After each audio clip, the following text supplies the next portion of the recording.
領域展開無料空所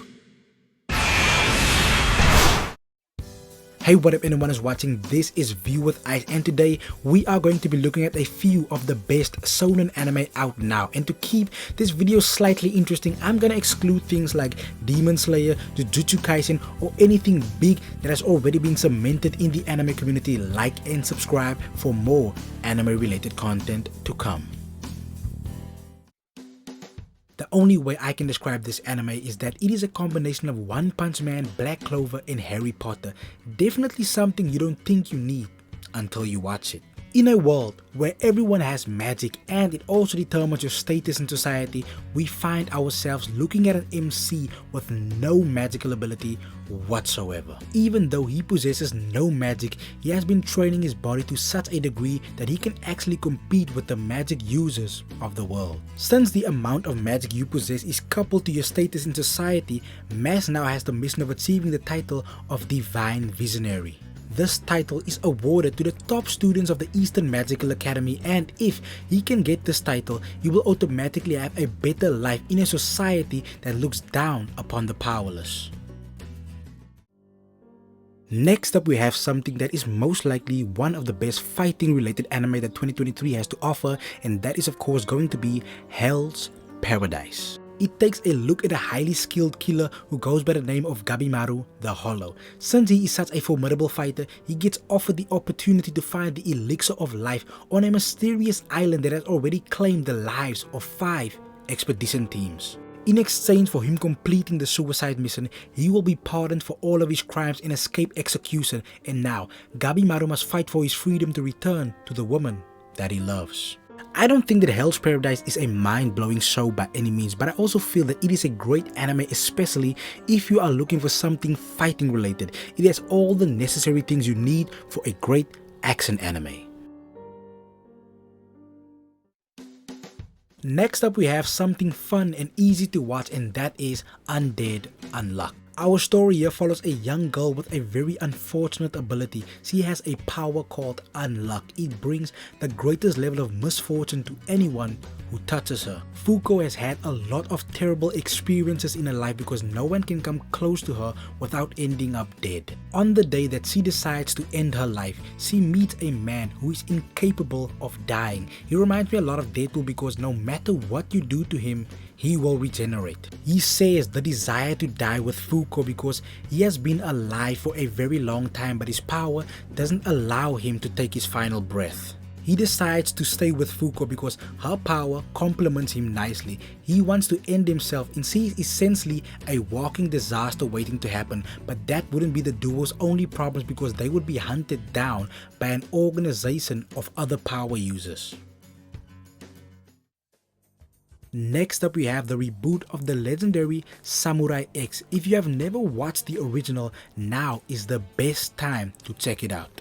Himura Kenshin is a warrior who has given up on the fighting of his past life and has chosen to travel around Japan on his own personal journey, helping people in need with his superior swordsmanship. He was once a fiat killer but has taken the vow of never taking a life again. A lot of times when something gets rebooted, it will instantly receive backlash from the original fanbase, but so far I have only heard positive things about Samurai X. A few years ago, Fire Force took the world by storm and gave a new meaning to firefighting. The next anime we have here is about firefighting, but it doesn't say the supernatural and superpowered qualities of Fire Force. The story here heavily focuses on 3 firefighters as they push through the Firefighter Academy into the real world of intense firefighting. Now we will just have to see if their training and resolve is enough for them to be the best firefighters they can possibly be. I have not yet finished Firefighter Daigo, but the energy the first 5 episodes gave me enough confidence to include it in this video today. Windbreaker is the type of shonen any shonen fan would watch without hesitation.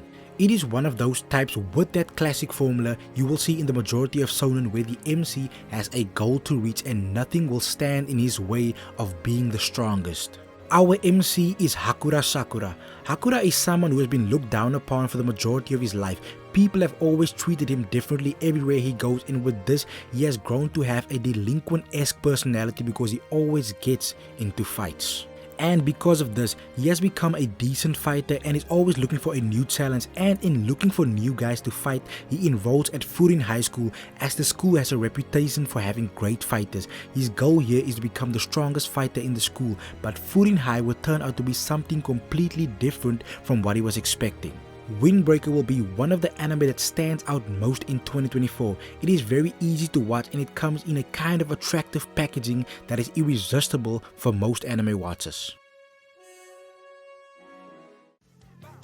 One of the best new anime for 2024 has to be Kaiju No. 8. In a world where Japan is constantly attacked by big monsters called kaiju, there are people qualified to fight these powerful creatures, and they are the defense force. You would normally just assume that our MC here will be part of this badass group, but he is actually part of a different group called sweepers who clean up after kaiju battles. Our protagonist Kafka's life goal was actually to be in the defense force, but he has failed the test multiple times. His goal was to join this group of kaiju killers with his childhood friend, but she alone achieved this and he was left to clean up after her battles. But after a series of unfortunate events, Kafka gets turned into a human kaiju hybrid, and after getting these new powers and abilities, he takes his final shot at being in the defense force and to fulfill his promise to his childhood friend. Kaiju No. 8 would still have been a great show if it was less comedic, but the goofy parts is the reason why it turned into my favorite release of spring 2024 so far. Underrated or maybe underappreciated are the first words that come to my mind when I think about High Card. This is exactly the type of show that I thought would have a bigger fan base because it is something that should tick a decent amount of boxes. The Kingdom of Fallen is where our story takes place, and in this kingdom there exist 52 special cards which belong to the royal family. These cards grant users with a wide variety of powerful abilities, each card holding a different kind of power, and currently there is a power struggle for these cards going on in Fallen. Fun is our MC here, and he finds himself in a fight for these cards after trying to raise funds for the orphanage he grew up in. In his mission for money, he somehow gets involved with a group called High Card, whose sole mission is to collect all the cards in the name of the king.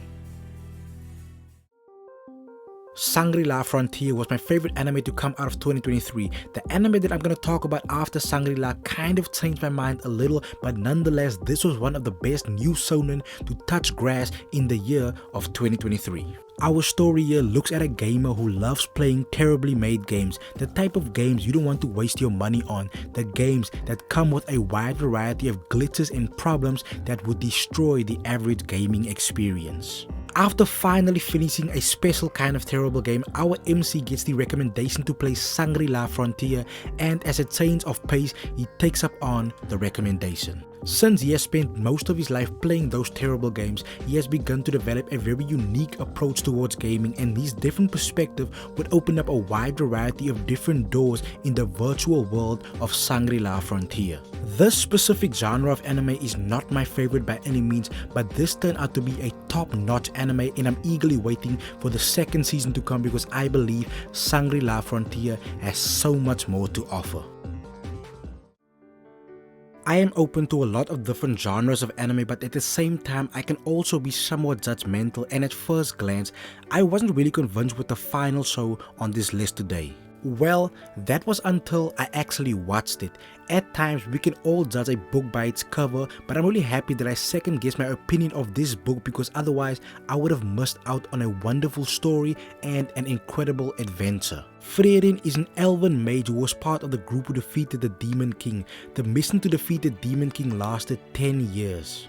And normally 10 years wouldn't mean anything for our MC because he is an elf and is blessed with a very long lifespan, but these 10 years would turn out to be the most significant time in her life. She was on her own for a very long time, but in those 10 years she would gain friends who would change her life and her outlook on life completely.